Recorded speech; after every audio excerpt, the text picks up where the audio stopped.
Assalamualaikum warahmatullahi wabarakatuh. Saya Nasa Anggara, NIM 2002010179 dari Manajemen F akan menjelaskan tentang jual beli dan berbisnis.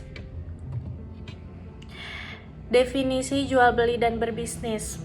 Menurut agama, arti jual beli adalah pertukaran harta dengan harta lain secara sukarela atau perpindahan kepemilikan dengan diganti yang disetujui kedua belah pihak. Jual beli diartikan juga pertukaran sesuatu dengan sesuatu. Dalam syariat Islam, jual beli adalah pertukaran harta tertentu dengan harta lain berdasarkan keridhaan antara keduanya.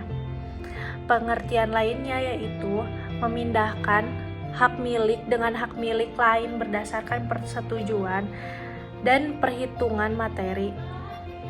Secara umum, jual beli merupakan suatu persetujuan dengan mana pihak yang satu mengikat dirinya untuk menyerahkan suatu kebendaan, sedangkan pihak lainnya membayar dengan harga yang sudah disepakati bersama. Hukum jual beli. Allah telah mengharamkan memakan harta orang lain dengan cara batil, yaitu tanpa ganti dan hibah. Yang demikian itu batil berdasarkan ijma umat dan termasuk di dalamnya juga semua jenis akad yang rusak yang tidak boleh secara syara, baik karena ada unsur riba atau jahala atau tidak diketahui. Karena kadar ganti yang rusak seperti minuman keras, babi, dan lainnya. Dan jika diakadkan itu adalah harta perdagangan, maka boleh hukumnya.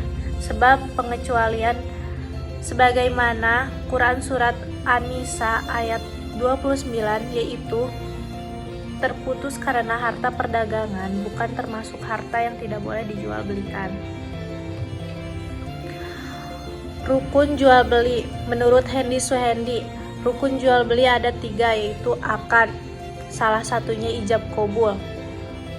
Orang yang berakad, penjual dan pembeli, dan muakad alaih itu objek akad. Akad ijab qabul adalah ikatan kata antara penjual dengan pembeli. Jual beli belum tentu dikatakan sah apabila belum dilakukan ijab qabul, karena ijab qabul menunjukkan keridhaan atau kerelaan. Ijab dari segi bahasa berarti kewajiban atau perkenaan, sebagai qabul berarti penerimaan. Syarat objek yang diperjualbelikan menurut pasalnya. Yang pertama, barang yang diperjualbelikan harus ada. Yang kedua, barang yang diperjualbelikan harus dapat diserahkan. Yang ketiga, harus berupa barang yang memiliki nilai atau harga tertentu. Yang keempat, halal.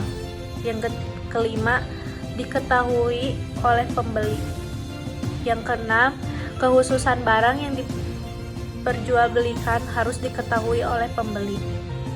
Yang ketujuh, memenuhi syarat kekhususan barang diperjualbelikan jika barang itu ada di tempat.